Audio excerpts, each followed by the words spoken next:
gentlemen, it's the Free Gems Podcast. You know what I'm saying? We got G's here, we got K-Cinco across the room, and we have a very, very special guest for you guys. You know what I'm saying? We have all the way from the First Class Second Place Podcast, Family of Bravery Studios. We are here live with Jason. You know what I'm saying? Jason, appreciate you so much for checking in. Thank you. This is Cross Podcast. Yes, man. Collaboration right here.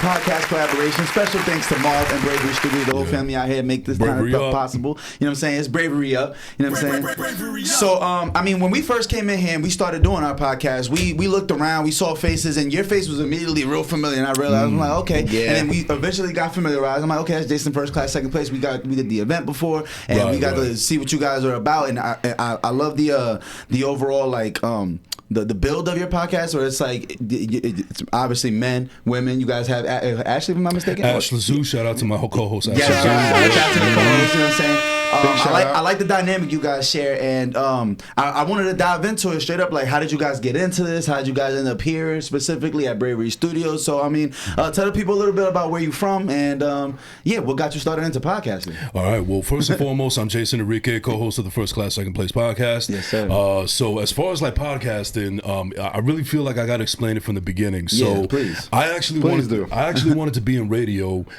Back in 2005, because at the time I was a delivery driver for an auto parts place, and back then we didn't have iPods or like Bluetooth or anything like that. Like I just had a cheap ass car that had like the radio and everything like that. Not even a CD player in it. Yeah, literally. So the only thing that I could listen to at the time was the radio. Right. But this was like the heyday of like Hot 97 and WBLS and stuff like that, and also a lot of sports. I was listening to a lot of sports. Howard Stern was like one of my heroes at the time. I was a big Howard Stern. He's a pioneer in this. Yeah. So the funny thing is that like while I'm doing my job and I'm driving, I notice, unbeknownst to me until somebody points it out, that I'm actually like imitating them and mimicking them and working on my craft, so to speak, like subconsciously. And I didn't notice that I was doing it until somebody pointed it out. Subconsciously, yeah. So then at this time also, they were doing commercials on the radio for this thing called the Connecticut School of Broadcasting. It used to be in Hasbrook Heights, but now it's in Cherry Hill. Right. So I wanted to see if I could check it out. So I went there for the orientation. I fell in love with it, but the thing is that it was going to cost me an arm and a leg. They didn't have no financial aid or anything like that. Yeah. You had to come out of own pocket. So I was working a dead-end job at the time, so I was like, you know what, maybe it's just not the right time right now. I'll come back to it another time. Fast forward to now, podcasting has become the new wave, and I think this is much better because it's your own creative freedom. You don't have to worry about ratings. Sponsors can be involved. You can still make money off of it, but it's your own thing. You know, and I don't like the idea of the radio business, which is a dying business anyway to begin with. Now is that I don't want to be an extremely talented person, but then I could be out of a job within like 3 months just because the numbers aren't there. So it's very risky. So this is much better, and I think that even radio stations are realizing that podcasts are the new way to go. So that's why they even pre-record it and just put it out there as podcast. You can still listen to it on the radio. 100%. That's very smart. Yeah. So I started back in 2001, and ironically, the first couple episodes, the premiere of First Class Second Place, dropped on September 30th, 2021. Now, what the thing about September 30th, I didn't know about it until after I uploaded it, is it was National Podcast Day. So I took it as a sign like, oh, maybe this is supposed to happen after all. I released it on National Podcast Day without me even trying. And so I did it for a while. It started off as audio only, trying to find my own footing and everything. And then eventually I elevated it to video. And then somewhere around episode 60 or 70 something, me and Ash, my co-host, we were following each other on social media for about a year, and she never thought about being a podcaster at all. It never crossed her mind. It wasn't on her radar or whatever. But she was, she consumed the show. She told me what she liked, what she didn't like, kind of giving me constructive criticism. And then I joked around, going like, "Damn, you trying to audition to be my co-host or something?" Strictly as a joke. And she was like, "No, thank you." But as I thought about it more, I was like, you know what? I was kind of joking, but actually it's not really a bad idea because, she has some good ideas. She has the personality. She has the look. She, anybody can gravitate to her personality and how she is, how she carries herself. And it wouldn't hurt to have that, that male-female dynamic. Oh, no, for sure. That's a big thing. I'm sorry, I didn't mean to cut you off, but I didn't even know you guys didn't start this off together. That's crazy. No. I thought you guys would start this. So you started off by yourself? Solo. I did it solo. So you were like, I'm going to talk on this camera by myself, and I'm going to figure this out from there. Well, I wouldn't say say by myself because every single episode I always had a guest with me. Okay. Yeah. Okay. So in the beginning, it was like I would reach out to a lot of people, like whether family, friends, or whatever, or people that I would just reach out to Instagram and see if they were interested in coming on the show. Of course, yeah. And it went, and then it came out that way, and then it started to gain a little bit more traction. That it's got to the point now where people are hitting us up to see if they can come on. So I can't remember the last time I asked somebody to be on the show. It's more like they've been asking us. And that's why we've been booked since October. That's a beautiful dynamic. You see the switch where before you're casting out a line. Yeah. And now everybody's reaching out to you. Now, you know, and that just goes to show once you really build your base and people got their eyes on you or watching. They see the benefit of working with you. Exactly. Yeah. And then afterwards, when Ash came along, I she was still kind of hesitant because, you know, this is not something that she had in mind initially. But we ended up meeting in person. We had a great conversation, like over drinks at Panera Bread. Yeah. And then she said, "Okay, let's do it." And then she came in, and almost immediately, right off from the jump, people gravitated towards her. She's definitely been part of the Bravery family for ever since. And you know, we met a whole lot of other podcasters, and it's become like this really big but small community that we're just all proud to be a part of. Yeah, that's one thing I loved about Bravery Studios. When I went to that first event, it made me upset that I didn't go to other events previously because I'm like, I didn't realize how much of a network there was, and even the people that recognized our faces that work here or whatever, they're like, "Oh yeah, I've listened to you guys." I'm like, "Yo, I would have never thought you were listening," and it's all just because I'm here, and it's people that are interested. We all have similar interests. We all like the idea of podcasting and what we could build off of this. So I realized, I'm like, "Oh, I need to give more attention to this niche community that I'm actually a part of, without even realize I was a part of." Right, and I also want to add that since it seems like everybody in the mother has a podcast now, I kind of have to like weed it out. So, long story short, if I'm featured on yours podcast, like if I wanted to come on here, or if I want to have you guys on mine, then that should say a lot about how I feel about y'all, as opposed to just you know bringing any Joe Schmo into this. Of course. Because you guys should know this. Like we have an audience that we gotta cater to, and we don't want to just put out some bullshit out there. No, we can't. Yeah, absolutely. No, yeah. So I mean, you guys organically just ended up linking up to social media, her listening to your podcast, she decides, okay, I'm gonna join in.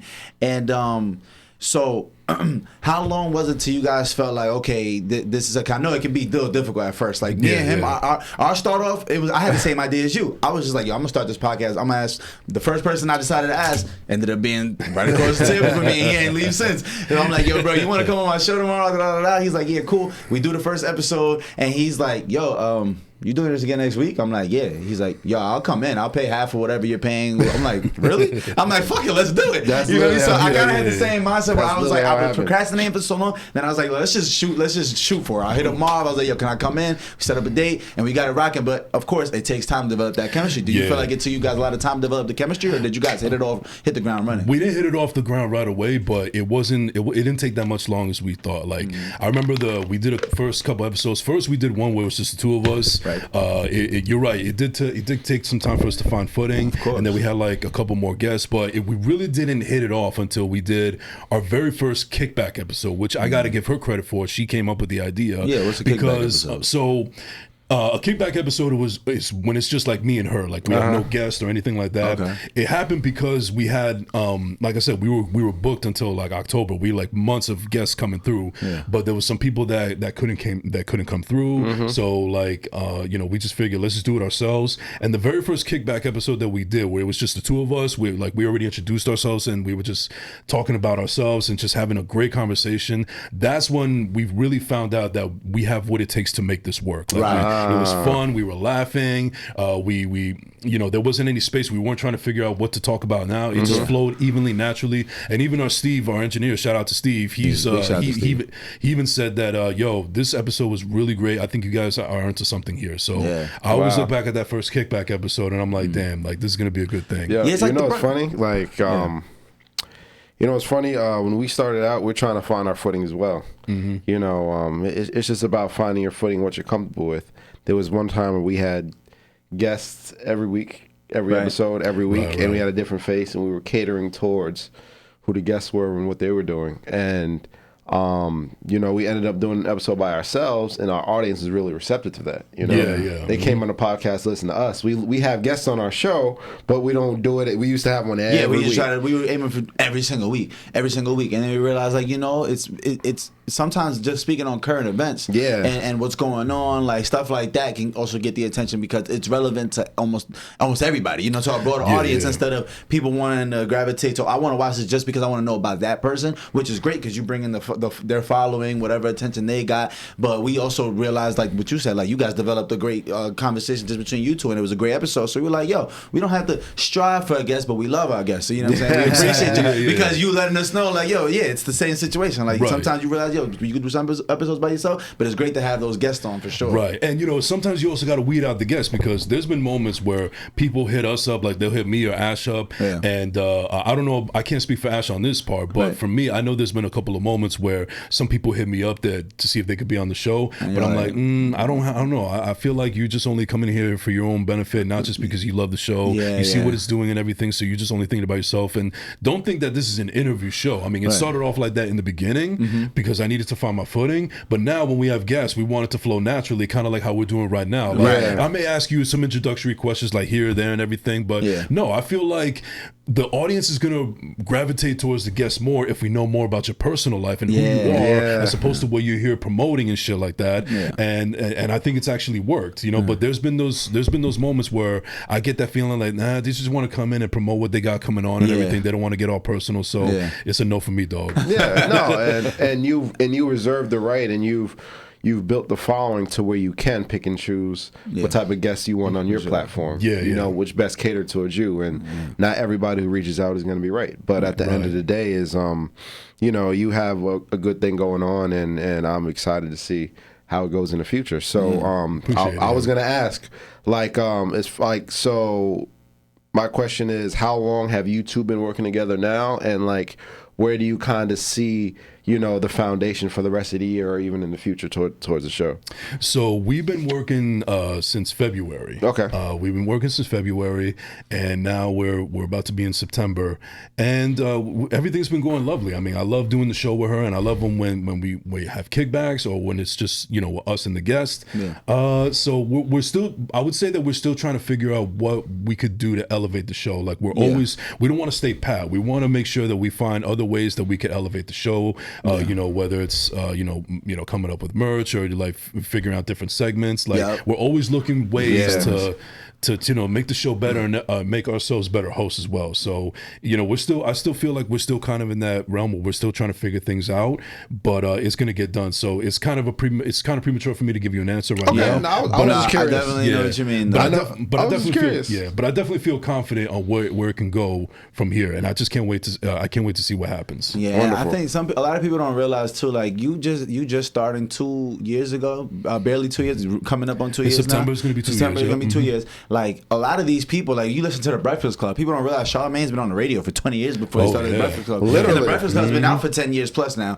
And he was on the radio in South Carolina and Philly for literally 10, 15, 20 years prior to that. When you look at, like, $1 Million Worth of Game and, like, those kind of podcasts too that are like Nori's, the Drink Champs and all those, like, they've been at this 6 years already. Joe 6 years. Joe Rogan's been at this 10, 12 years already. 2009 he started. That's what I'm saying. Literally, 10, 12, 13, 14 years ago. Like, people don't realize these shows start off like literally just people making fun of him. Like, what is this guy doing? Why is he on camera talking for an hour out of the week? Like, what is he? Nobody cares. And then slowly but surely, you know what I'm saying? We look now, these podcasts are signing $100 million deals. They're signing tens of $1 million, like academics. Joe Rogan, I believe it's time for like $300 million. Like, that's an MLB contract. What the fuck's going on? You know what's funny? The structure you said is the structure for anything in success. No, you're right. That's the structure for anything. Right. Once you start doing it, people are like, what are you doing? Right. Are you really doing that? Right. That's like, and then tattoos. What are you doing? What are you doing that? And then as you keep progressing into it, people are like, oh, they start seeing the vision. He's serious. He's serious about this. And then once you start Because it's always the people that are closest that question you. It's the people that know you through that craft are the ones that are your biggest supporters at first. Yeah. Right, and that's exactly what happened to me. Like, I wouldn't say when I first started the podcast that people weren't supportive. It was more like, oh, well, I hope it goes great for you, you know. Right. But then they actually started showing the real support that you look for when they actually see that I've been staying consistent with it, and you know, now it's starting to become some kind of, it gains some traction and everything. And you know, we're about 100 episodes pretty soon, so I'm looking forward to that. And then it goes, and then it turn around and go, oh, I knew you were going to do that. I knew Jason was going to do that. That's the conversation. It goes, what are you doing to you look crazy? I always believed in you. You're really serious. And it's, man, I knew you were going to do well on that. It's always, the narrative always changes based on you. But we were talking about getting personal, and I definitely meant to ask. So I want to backtrack a little bit and ask, like, where are you from? Like, so are you from? Are you from Jersey? Well, where you from? Yeah. So leave it at that. So I was born and raised here in Jersey. I was born in Teaneck, and then Holy Name Hospital. Oh, you were born in Teaneck, but you're not from Teaneck. No, I'm not from Teaneck. I was like, we're from Teaneck. That's what I was like, we get the fuck out of here. No, but I bounced around. Like I lived in well, now it's called Woodland Park, but at the time it was West Patterson, right? You know, Totowa. I lived there. Hawthorne, a little bit of Paramus, but I would say that the place that I really grew my roots is in Hawthorne. Like, because what I love about Hawthorne is that it was like right dead in the middle of, like, between like Patterson and Ridgewood. So, adjacent, right? So I feel like I got the best of both worlds. Absolutely. Basically. So, but it wasn't until like I was in my preteens and all of my teen years that my parents split up, and my mom moved me and my brother and my sister down to Miami. No. So I went to Miami, and I went to high school down there. And listen. Living there and visiting there are two different things. Completely. What high school, by the way? What high school in Miami? Miami Killian Senior High. Oh, that's tough. Where in Miami? In Kendall. Okay. Yeah. So as soon as I graduated high school, I'm like, I'm out, deuces, because you know, to be honest with you, I never really wanted to go down in the first place, but it wasn't up to me. You know, I was just a kid at the time, and you know, Jersey was still very much in my heart. So eventually, I finished high school, and then I came back up here, stayed with my father for a number of years. God rest his soul. And at that time, I was just trying to figure out what to do with my life. I mean, I thought at one point I wanted to be a rapper. I started doing some songs that never went anywhere. I was working with people that just had different agendas than I did, and I was pretty much in the wilderness for a long time up until 2019, 2020, when I decided to get into the podcast game. Yeah. Nice. So I was just working dead end jobs, not knowing what to do with my life, and just being a kind of like Jody from Baby Boy. That's all I was doing. Hey man, minus the bike, minus the bike, and minus the baby mom. A lot of people can relate to that though, because a lot of people feel lost, especially because we're like raised and told like, oh, you have to figure your life out by the time you graduate. Oh, you better know what college you want to go to. Oh, and you better know what you're trying to get a degree in. Oh, and you better be ready to. It's like, yo, and then a lot of us don't get to even go to college or end up dropping out, and then you have that feeling of failure. I'm a dropout, and I felt like a failure. Right, exactly. I dropped out 2 weeks in BC. I don't even call it dropping out. Like I went to fuck around. I went to orientation basically. Like I can't even say I dropped out. I barely went. So, but it's like we get that. We have that preconceived notion that like we have to have this all figured out, and then when you don't, and you're 19 at the crib, you think you're a bum, and it's like, yo, it's okay. You could take your 20s figuring this shit out. You're supposed to. You could take even some people don't figure it out till they're 40, 50. You know what I'm saying? Like it's fine. We still can't even say we fully gotten figured out because I don't have it figured out. Exactly, because I know I had this dream of where I want to be in life, and it's like until I'm there, I feel like I ain't figured this shit out yet. You know what I mean? Yeah. Like so, it's like I don't feel like anything is figured out, and I don't want to figure it out that fast. I like the process. And when you go to, like, for example, when you go to high school with certain people and you see that they're already ahead in life, so to speak, like that'll kill you. Yeah, like they graduated college and they're getting married and they're having kids and they're becoming homeowners, and you feel like, damn, I'm still paying rent, I'm still living at home, baby boy. Like, yeah, exactly. But that's like how toxic the internet can be sometimes. Because it sometimes paint a picture that is not all that's cracked up to be. You know, like absolutely. I could be looking at somebody that they seem like they got the shit more together than me, but who knows? Maybe they're an alcoholic, or maybe they got insecurity issues. You never know. Yeah. So don't let something like that discourage you, and just focus on your own time and your own pace, because you never know. There's a possibility, and I'm kind of putting it out there in manifestation, that anybody that I was looking at that I thought that their life was better than mine, who's to say that my life can't be better than theirs, just with a little bit more time. Exactly. That's a hell of a gem. That's a great way to put it. my whole life I felt that way. Like I don't want to say I'll get jealous, but I'll be like, damn, why don't I have that yet? And then I'll be like, you know what though? In due time. And it always came true. In due time, it's like, okay, I just had to wait my time. Yeah. And you know, they say timing is everything, and everything happens for a reason. I believe in all those things. Yeah. And it's like, yo, who's to say if we would have gave you $5 million at 19, you wouldn't have smoked it off and turned to a crackhead or something? No, that's true. You know what I'm saying? Been bankrupt by the time you got to this age and have heroin needles and shit coming out your veins. Like, who knows? You never know. But we see that happen all the time with like Disney actors or like a lot of people who got athletes that get real rich and famous real young, and then it's like the timing wasn't right for them. Yeah. So it's like everything's in due time. You know? That reminds me of a story that came out years ago. I don't even know if it was covered enough, but there was a guy that had won the lottery. I forget how much he won, but he won enough to like get a mansion and move to Vegas and so on and so forth. And it was just nothing but cocaine and hookers. And then 3 weeks later, he dies from a cocaine overdose. Wow. No, you can't. See, legend is his own demise. Something that changed his life for what he thought was the better. Same thing that killed him. Because he had $50 to his double-edged sword for real. Right.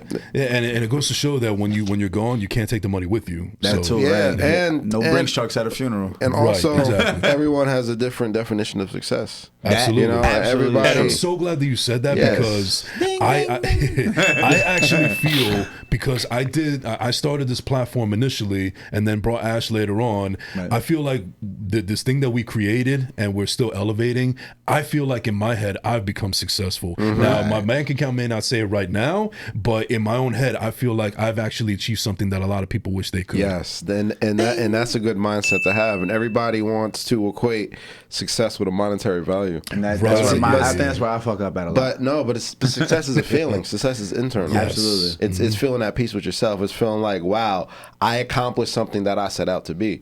And I had that, the same thing where I equated success with monetary value, and what it did is it's not allowed me to smell the roses around me. Absolutely. I'm never in the moment. I'm never patting myself on the back for my accomplishments because I'm always worried about the money that I don't have.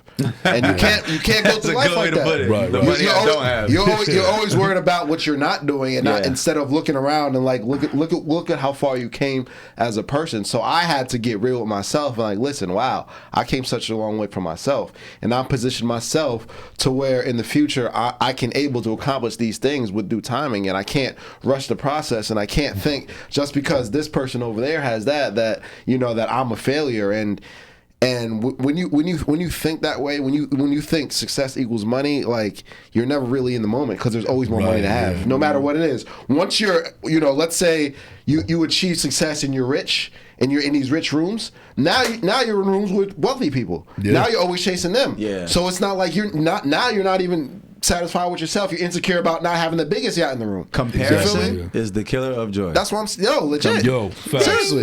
Comparison is the killer of joy. No, it really is, and we do that all the time. And we look at people's highlights and compare ourselves to our lowlights. Yeah. It's human nature, though. Yeah. It is. It's all human nature, and it's just like when you don't go out, it's the fear of missing out. Yep. Right. And it also about, to me, it's also about who you keep in your circle. Like, perfect example, guy behind the glass, Marv Perdomo. I think that in my eyes, he's a success. Right. He's a success story because he's been able to build something out of nothing, and he's been able to provide opportunities for us. Right. And we just feel like, we have a responsibility, so to speak, to make sure that we put the best product out there and make sure that Bravery Studios continues to be the best podcast studio in North Jersey. Thanks.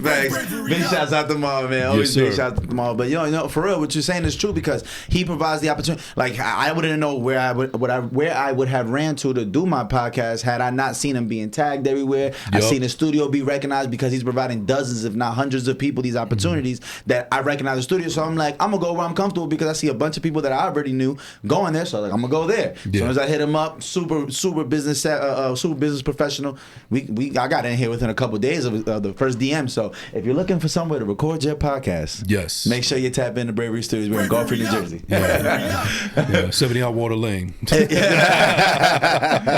man. But okay, so Kamal had asked like, where do you guys see yourselves in the future? But it is kind of hard to speak on that right away because it's so much growth to go. We really don't know exactly where it's this is exactly. And like one of the big things about the theme about first class, second place is that me and Ash, both of us, we're mental health advocates. Yeah. So basically, long story short, what I'm trying to get at here is that we got time. You can tell the story. Yeah, we got time. We don't got short no story. Right. But no, I just want to say really quick that I've had my history with depression and anxiety and so on and so forth, and I've recently heard from somebody saying that if you're living in the past, that causes depression. If you're thinking about the future, that causes anxiety. So as of right now, I'm just focusing on the now, and then afterwards, I know that everything will be okay. I just need to focus in the moment because I don't think that I did that growing up. I felt too much about what I'm going to do in the future and what I could have done in the past. And once I made peace with that, I feel like I've been the happiest I've ever been because I'm living in the now moment. I'm living right now, and then tomorrow is just another day. We'll see what brings. That living in the now, man, I feel like it's such a powerful thing that we might look over and we don't realize that that's really when we're at our most peaceful moments. Oh yeah. Like it's when you're living in the now. It's like for me, when I'm locked in doing a tattoo, nothing exists. Not a problem, not a worry in the world. I'm worried about where this shading goes, where this line goes, and I'm just in the now. It's almost like when driving, like anytime you feel something's therapeutic to you, you're living in the now and you might not even realize it. Like when you sit down and you're not stressing, like driving for a lot of people is very therapeutic. They drive around for 20, 30 minutes on their way to work, the commute, they love it. They feel like they're in the zone, whatever. That's a strong way of like living in the now. You don't even realize it, but like strive for whatever makes you feel that with that therapeutic feeling, whatever makes you feel like you're in the now, rather be working out. Some people it might be drawing, some people it might be podcasting. You know what I'm saying? But it's important to find whatever gives you that therapeutic feeling and understand that's living in the now. Do a little bit more of that, and you'll be happier. I promise. Yeah, I'm living in the now right now. Right, with free gems. Exactly. That's a big thing you say. Living in the now. I did a segment on that. All right. Nice. And it's important, as you said, because a lot of people they're letting life pass by, and when you're not living in the now, you're letting life pass by, and people living life on autopilot, and there's a reason why they say adrenaline junkies, they love it because they're living in the now. You have to live in the now. Exactly. When you think about it, you can't be looking about about the bills that you have in the future. You can't be looking about what you did in the past. You have to live the right now moment, right? Because of what's going on right now. I could die jumping out this airplane. That's what I'm saying. And it's crazy you mentioned that because it actually unfortunately took the death of my father to realize that I need to live in the now, and I'll explain why. So my father, he passed away unfortunately at 66. It's about to be 6 years next year, next month. My condolences. Thank you. And wow. the sad part about it is not the fact that he just passed away at that time, but he was on the verge of retirement. He was going to retire in December, and he was going to go out to Florida and do whatever he wanted to do. He passed away in September. He was only a couple of months away from retirement. Wow. So in that moment, it made me sad that he never got a chance to see that, but maybe God had better plans for him anyway, so maybe he's better than his plans. But it made me realize that you can't always have a deadline. You can't always have too much expectations. Always got to live in the now, and also just enjoy your life, because if you look into, like, I feel like he was probably too focused on retirement that it actually ended up taking his life a little bit sooner than expected. Yeah. So if there was any lessons that he wanted to teach me before he left this earth, I would say that was that. Like you can't put a timeline on things. You can't just focus on too much in the future. Focus on yourself now, because at the end of the day, that's what's going to elevate you later on in the future. Just worry about yourself at this very moment. Damn, that was deep. For sure. And I can relate to that, because my parents, like, I've seen them working their whole lives, and that's what makes me feel like I work all day every day. If anybody knows me, they know, like, I'm like addicted to it. It's like my crack. Like, I need to work, and it's like I realize, like, I'm just like my parents. That's the same way they were, and it'll destroy you if you don't stop and live in the now for a second every here and there. It'll destroy you, because you're blinking. Your kids are 40, you're 60 something, waiting on retirement, and it's like, fuck, your whole life just went by, and I wasted all my healthy years, my good years, where I could do everything. I didn't do anything because I was so busy on, are these bills gonna be paid, or like I'm trying to take care of the past. I wasn't living in the now. So I definitely can relate a lot to the whole sentiment of seeing somebody like just work too hard and being too focused on, like, yo, that end date. Like, all right, after this, I'm good, Right. And Facts. also I seen like Kamal's dad retire and living his best life now. And I'm like, hey, man, he been acting up. Terry's outside. I'm like, I get why people are so excited about retirement. It's like, yo, I'm gonna get paid. The rest of my life is just sit back, okay? okay, I can get that, but. It's crazy to see multiple perspectives on it because my parents ain't retiring. They work for themselves. So ain't no pension coming in. Ain't no pension. Ain't nothing coming in, man. And when you're living in it now, you're at your most peaceful because you're not thinking about anything you're not doing or some maybe the mistakes you made in the past. When you think about when you're praying or meditation, they tell you to think about your breaths and think about what you're doing right now. All your fears and anxieties. And you know your day to day is not relevant because you're thinking about the now. And when we talk about the now, I like relating stuff to sports. You know, think about sports. Let's say you make a bad play, no matter what sport it is, you can't dwell on that play because you have a next play. You know the game ain't stopped. And if it's a high pressure situation, you can't think about the situation you're in. You just got to play.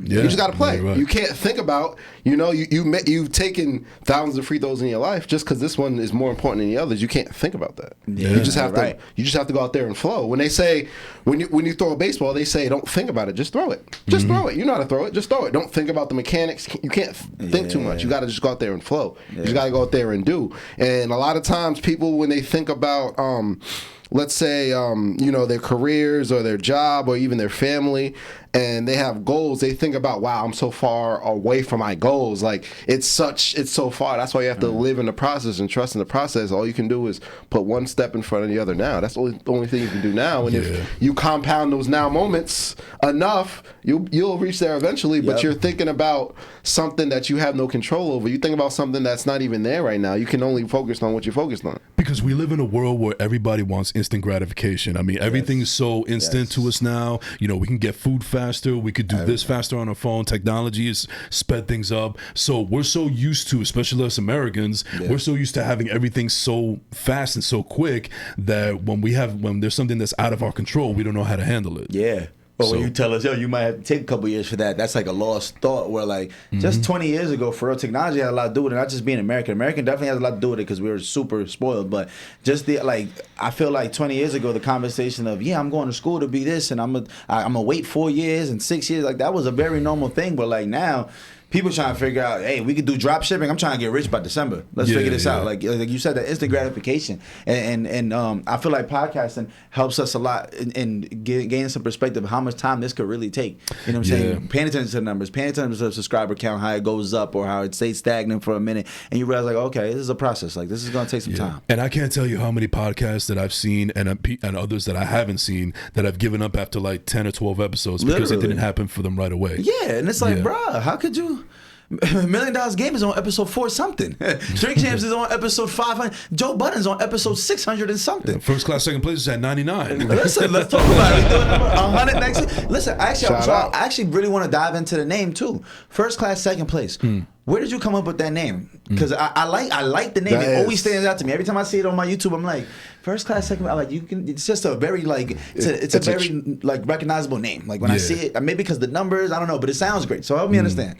This is a very popular question, and I don't mind talking about this at all. So I was looking for a name to do the podcast in the beginning, and one of the hardest things is that when you think of a name, you can think of one, but you got to make sure that it's not already taken. So I went on every podcast website to make sure that any ideas or titles that I had were not taken. Some of them were taken, and I thought, oh man, this sounds really good. And I'm like, fuck, there's already 2 podcasts that are named that. Right. So it took me a while, and then somebody told me that you just got to think about what you want to talk about, like what you love, like what is this podcast going to be about, and then start from there. Right. For me, I love Jersey. Right. Jersey, despite popular belief, I love this fucking state. I don't want to live anywhere else. People can say whatever they want, but I personally love living here. This is my home. Right. That's why. And proof is that when I was in Florida, I moved back up here. Right. So I always thought that New Jersey is a first class state. Right. But we're little brother to like New York. People don't think of us very much. So and also I've always felt like the black sheep of the underdog in a lot of instances, especially in the family. Wow. So I felt like I believe in myself and also Ash as well, that in our ability and our confidence that we could put on a first class show in a first class state, but people want to keep us down with the underdog mentality, and that's why we're in second place. I didn't even think that was a homage to New Jersey till you said that. That was dope. That was dope. You said something though that I really wanted to touch on. So you just mentioned that you felt like the black sheep or the underdog, even in your personal life with your family. Oh, That's what you just said, right? Yeah, yeah. You mind elaborate a little bit on that? No, that was deep. Like, I didn't want that to just go over our heads. I'm like, damn. I'm like, why'd you feel that way? Because I felt that way about me and my family. So it's like, I want to hear a little bit about that. Yeah, not at all. I don't mind talking about it. So, I'm the oldest of 3. So I also feel like when you're the eldest, like, you're gonna fuck up a lot. You're gonna make a lot of mistakes. You don't learn off anybody else. Exactly. So, my younger siblings, they're gonna learn from my mistakes. Right. So I definitely felt like an underdog because not just from the mistakes that I made, but just how I was treated by others. Like, I don't think anybody was trying to teach me, treat me bad maliciously. It's just the way that things happen. I'll give you a perfect example. Like, whenever me and my boys would go out and we would be like, trying to meet girls, or we would go out on dates or whatever, I was always the 3rd, 5th, 7th, or 9th wheel. I was always the guy that stuck out. I was always the guy. I was the heaviest guy in the set. I didn't have a lot of dreams and aspirations as much as everybody else. Right. And I also felt like in some ways my some family members, including my siblings, were doing a lot better than me in other aspects of life. And I always felt like I was getting chastised by my parents because I would, you're not supposed to do this. You're not supposed to say that. That, and I just felt like I was always constantly getting kicked around. And maybe, like I said, I don't think it was malicious, but it happened nonetheless. After over time, that has an effect on you, and then you start to think that, well, maybe you're not good enough. Maybe you start doubting yourself, and you get discouraged in a lot of aspects. So it caused me a lot of trauma, but I've worked on it, and I'm still working on it. I'm continually every single day trying to find the better version of myself. I shouldn't say the best version, because you can never be the best when it's all said and done, but I'm constantly looking to be the better version of myself every single day, and it's taken me quite a while, almost into my 40s, but better late than never. Like I said, that's a great way to put it, and that just shows, and that's an example of the journey that life is, we live in such a fast-paced society, get it now type of society, and the journey is so important, because that's how you build a continuity. That's how you gain that perspective. Right. And people keep saying this. I know it's cliche. Everything happens for a reason. If you didn't go through the process that you went through, you wouldn't be the person you are today. You wouldn't have the thoughts you would have today, and it's easier to be broken in later instances in life when you don't go through certain things. Right. I mean, I guess another perfect example, and it probably could be a good segue into what we also want to talk about, is like when I told you guys I was in Miami. I've definitely felt like I stuck out. I was an underdog because I was a Jet fan in Dolphin Country, so I got eviscerated every single day. That was like throwing chum into the water. Bro, Jet. First of all, man, don't get me started into the Jets, man. Oh my God. I was ready. We had to hold on for this because I'm like, bro, I don't want to have to bomb me, but I hate the Jets. Oh my God, I've always hated the Jets. And just honestly, get in line. Insufferable. Really, it's fucked up because most of it is just predicated. I hate their uniforms. I hated the uniforms. It was nothing that deep. Like, I just don't like the uniform, and from that, I always hated them. Like, I felt like they were always in the way. But I'm excited for you. I'm not gonna lie. Barring injury, you guys should have a very great season. Yeah. You know what I'm saying? But that's the thing with sports, though. You always got to put that one sentence, barring injury, because you never know. You know what I mean? But, so yeah, I mean, right, you got to knock on wood. Listen, you guys just got one of those people, like, people don't understand. With sports, okay, when you have a man that makes $50 million a year coming to your city, it changes the economy. It changes the life for everybody. Oh, yeah. Everybody. Because now you're talking about what? It's going to be a bunch of new players coming in, moving in, a bunch of big money coming in. People are buying tickets. There's going to be more jobs. There's going to be people are selling more real estate, $1 million real estate. People, it's so much that happens when somebody like a Aaron Rodgers comes over. Like, I know you guys got to be ecstatic. Like, did you think you guys were actually going to get Aaron Rodgers? Or what did you think when you guys were hearing the rumors? Are you like, nah, it's no way. Jets, we don't have no luck. Like, what were you thinking with the news? I felt confident about it. You felt confident? I felt confident because What definitely made me feel confident was the fact that when we let go of Mike LaFleur, the old defensive coordinator, and brought in Nathaniel Hackett, and knowing that he's like really close with Aaron Rodgers, I felt like that was a big reason. Now, the only reason I thought that there was a possibility he couldn't come here is because he's a West Coast guy. Maybe he wanted to go to California, maybe be a 49er or something like that. Right. Maybe he wanted to get rid of the cold weather, being in Green Bay all those years. Yeah, and I think he was in Denver, right? Wasn't he in Denver right after? Didn't he just do the season in Denver? No. He went from Packers to the Jets. Yeah. Oh, I am tripping. Wait, who's the Broncos? I mean, Russell Wilson. No, the Broncos coach just got bombed. They got the coach. You talking about the coach? He's talking about the coach. Yeah, it was Nathaniel Hackett. Yeah, that's what we just talking about, right? Yeah.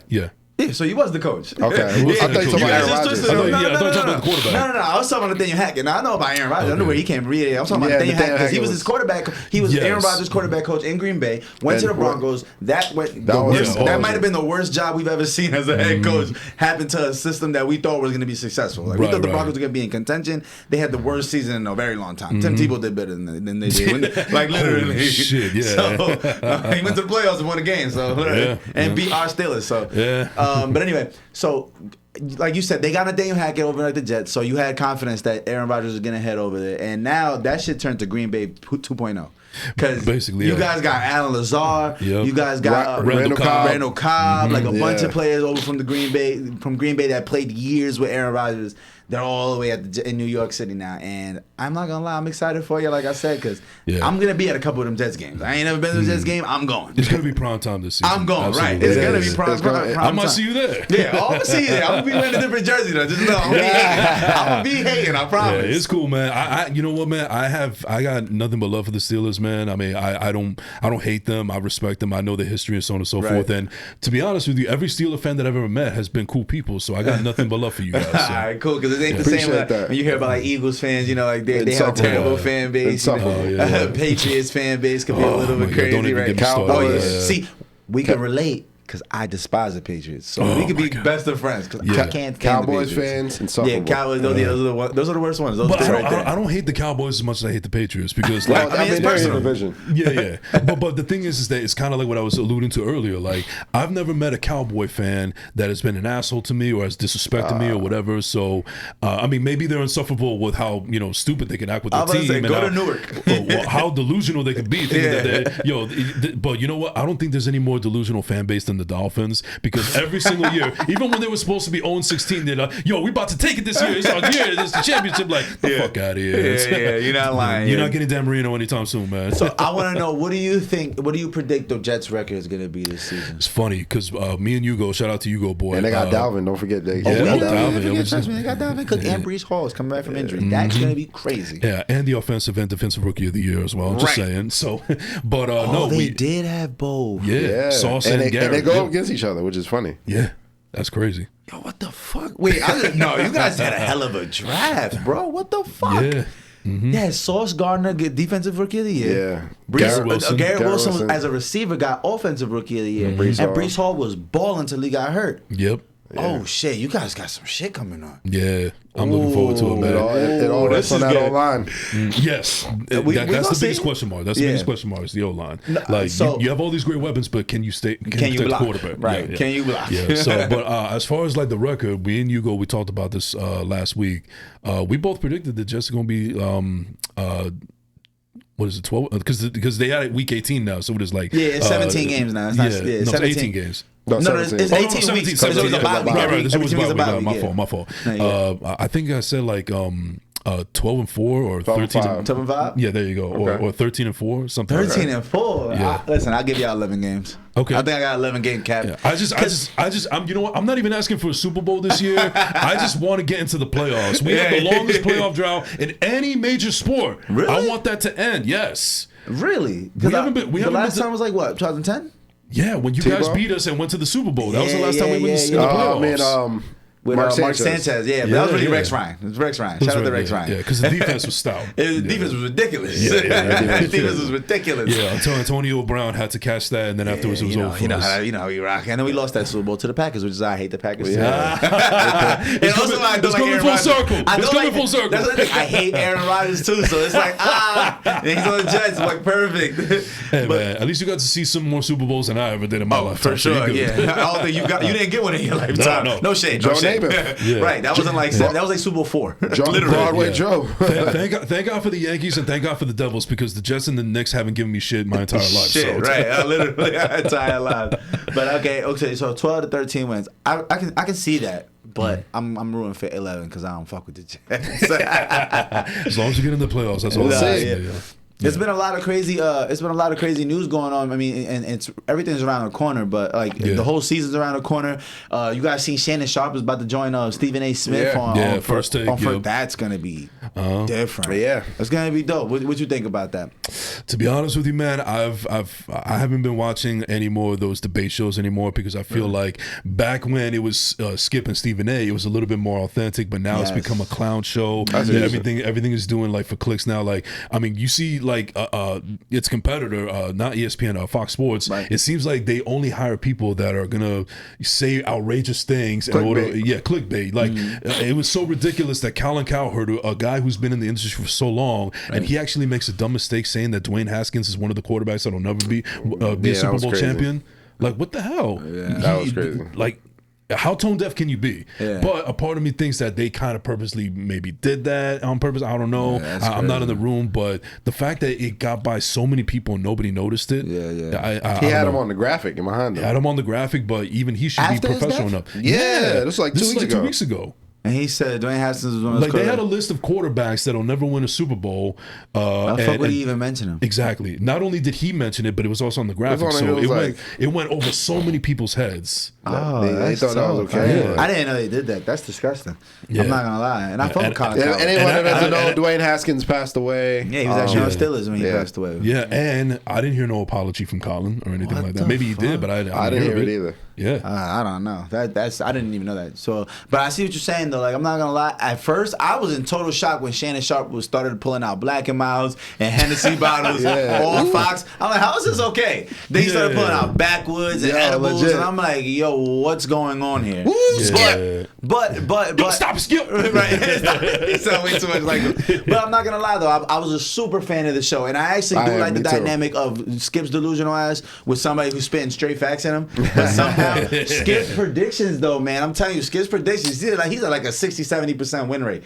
Skip's predictions be crazy. He has some of the worst takes of all time. Takes might be bad, but his actual predictions for games be fucking scary accurate, bro. Yeah. Go check their record. I'm pretty sure there's probably like a YouTube compilation of their record of like their Mountain Dew bets. So they always do like this Mountain Dew bet. Diet Dew. Shannon owes a lot of Mountain Dew, and it ain't because he's winning. It's because he's been losing a lot of those predictions. Yeah. Well, I mean that doesn't mean anything now because they don't work together no more. Yeah, it's fucked up. Nah, if you owe, you owe. He owes him. You better say. If you owe, you owe. No ass bet. Yeah, you making plenty of money, man. You should. Yeah. So I remember how you were mentioning that, you started, venturing toward the creative avenues as far as, acting and directing. Yeah. All right, so I'm curious, how did you get into that and how's it going for you so far? Interesting, because this is also a little bit going back into my past as well. Mm-hmm. So as a kid, one of my biggest dream aspirations was actually to be a movie director. Mm-hmm. I remember seeing two movies specifically. I saw Die Hard with a Vengeance and True Lies. Mm-hmm. And those were the movies where I actually saw the behind the scenes, making of featurettes, and I was like, yo, that sounds like something that I would love to do. I don't know if I could be comfortable in front of a camera as far as like acting, but like I know that probably being a director would be awesome because like you're in charge of the whole thing. Right. I want to like blow up the biggest shit ever in the world, and be behind camera and stuff like that. That's what I was thinking, and that also goes back to the encouragement of why I felt like I was a black sheep in the family, so to speak, because nobody really supported those kind of dreams. They were more like, oh, that's something that you get lucky into, not everybody makes makes it. It's not guaranteed that you're gonna get rich off of it. But like, I'm not getting into it because I want to get rich. I'm getting into it because I found something that I actually enjoy. You know, like I could be the brokest director of all time, but at least I'll be doing something that I still love. But I don't think they got that. And that would have been success for you, no matter what the outcome or the revenue would be. Right. But my point is that I let the discouragement get the best of me, and I figure, well, all right, well then maybe I'm just not meant for greatness, so to speak. And then afterwards, I started getting into it now because me and My Mix, shout out to My Mix of the My Mix Show, we went to this networking event in Newark at Cityplex Theater where they had a whole bunch of actors, writers, directors, musicians, whatever, just all networking. We went there for two main reasons. One, because we're trying to find people to get on our respective shows, and two, we're both aspiring voice actors. So we went there to see if like we could make those kind of connections, and we made a connection with this kid. Shout out to Jean Sebastian from the TV show Nights. We're filming season 3 now. In the beginning, they thought of a character that I thought I would be good for. I played Jake, a werewolf hybrid, and they asked me if I wanted to do it. And initially, I was thinking, I thought about voice acting, but not actual acting. But I'm not going to let this opportunity pass me by. So I said, yeah, I'll do it. And I guess because the fact that they knew that I wanted to be a director when I was younger, and the way that I showed my initiative and professionalism on set, they gave them the confidence to ask me if I wanted to direct an episode of one of the season 3. And I was like, yeah, absolutely, I would definitely do that. Fuck yeah, no hesitation about it. And it was a 3-day shoot. We actually did film a scene here at the event in Bravery Studios. Can't wait for everybody to check that out. And it was a 3-day thing. It was grueling. It was a long process, but I had so much fun doing it. And I want to take this opportunity to tell everybody that season 3 of Nights with a K is going to be released on the Roku channel on October 31st, Halloween. But if you follow me on Instagram at Jason Enrique _, I will do a link for the grand premiere that we're going to have at Cityplex Theater in Newark on October 29th. Wow. Tickets on sale right now. Go get your tickets before they're all sold out. Yes, sir. Go get your tickets, man. That is dope. So it's like shit. I feel like you jumped into something and you hit the ground running to be able to just direct the episode already. That's insane. Did you have any training or any knowledge? No. That's what I'm saying. I just kind of went with my own flow, and at the same time I kind of took little pieces of what I learned before, like what did the I wasn't there physically, but I feel like I kind of learned from the greats. Like, how would James Cameron do it? How would Michael Bay do it? How would Steven Spielberg do it? How would David O. Russell do it? I kind of took like little itty bitty pieces of like how people did their method, like Scorsese even, and I kind of just made it into my own, and hopefully it turns out to be a good process and a good project. Yeah, and this is just the beginning for you, so who knows? Like, the sky really is the limit when you're just hitting the ground, like you just starting. So that's dope, because I actually wanted to be a director too one day. Like it's all, I got this plan working in my brain. I just need to get the funding so that I can do it comfortably and not be worried about everything else I got going on. Like, I get it. Yeah, once I'm financially able to open up the time to do it, I'm gonna go full out, go crazy on that shit. Like, I want to direct music videos, I want to direct movies, I want to do a bunch of directing. So I can definitely relate. But so tell the people the difference between voice acting and actual acting, because you mentioned it, but I don't think too many people know exactly what voice acting is. So I'm actually just starting to do it now. Voice acting is when you could voice like a trailer or cartoons or narration or whatever the case may be. You just, whenever you're watching something, whether it's a commercial, movie, TV show, whatever, you just hear the voice. Yeah, like Morgan Freeman behind every other commercial and shit. Yeah. Exactly. Or even in animation, like I think there was at one point where I was like, hey, I could voice a character from Family Guy or something like that. So I just feel like everybody has always told me that my voice needs to be used for something. It's very unique and everything. No, it is. Yeah. So I can hear it. So I figure like I got to find something that I love doing, and I think that's also why I wanted to get into radio in the beginning, because if people say that I got use for it, then why not put it to use? Absolutely. So why not? Yeah, absolutely. I could definitely see you be like a drug lord boss, like an Italian mob boss voice. I can hear it. Like, I just gotta close my eyes and I can hear it completely. Like, I can hear you sound very serious. You sound very serious, even if you're talking about something that could be funny. It still sounds serious because of how the tone of your voice. I can hear this Friday. Yeah, like premiering this Friday. I can hear that. Yeah, that's premiering this Friday. The new episode of Free Gems. There you go. See, boom. We might need this attack. Nah, that's what I'm saying. Like, voice acting is definitely big. Like, I know, what's that dude dude's name with the super, like his voice is actually really annoying. He's like, oh, I know you guys. But fuck, what's his name? Oswald. Is it? Oh, I know you're talking about Patton Oswalt. Patton Oswalt. There you go. Pat. So if y'all don't know Patton Oswalt, the second you Google YouTube his voice, you'll know exactly who I'm talking about. Yeah, Ratatouille. Ratatouille. He's in so many movies, and like I mean, recently Kevin Hart and The Rock and Seth Rogen, they've been jumping into like a lot of these kids movies, and they're doing a lot of voiceover acting for like I think it was called Pets and Pets 2. Yeah, like, Secret Life of Pets. Secret Life of Pets. Yeah, Secret Life of Pets. That shit was dope. Like I watched that shit with my son. That shit is dope. Like I like the idea of voice acting because you're not on camera. You can just do the voices, but like, hey, I'm pretty sure that pay is great too. Like it's not about the money. Yeah, but it pays great, but it's not also easy too because it's very repetitive. Like I saw the making of a Toy Story one time, and Tom Hanks was voicing Woody, and he had to do the same line over and over again, but with different inflections. And, so like no, you're doing it wrong. No, you're doing it wrong. No, you're doing it wrong. Like he was like, they had to keep on doing over and over until they get it. And you also have to be mindful of your voice. Like you got to make sure you take care of it and stuff. Of course, you can't be smoking all day, drinking all day. I got to stop smoking, screaming. Man. That's the thing for me, man. Screaming all day. Yeah, it's like singers and stuff. A lot of anybody who has to treat their voice,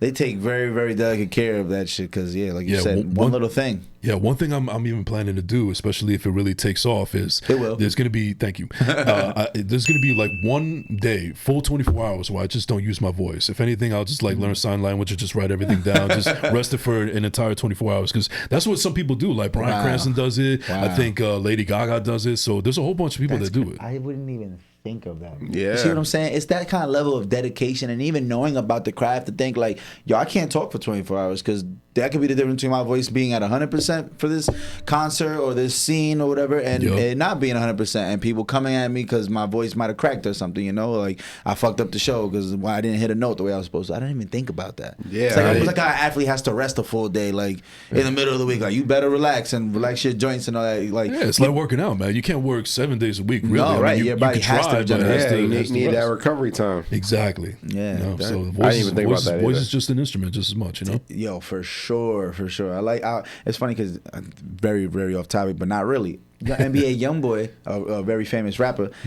he's like the biggest thing for the youth right now. He had said something in an interview about Young Thug's voice, and he was like, "Man, his voice is like an instrument." And you just said that, so it hit me like, yo. Ever since then, I thought about it like the way that these artists.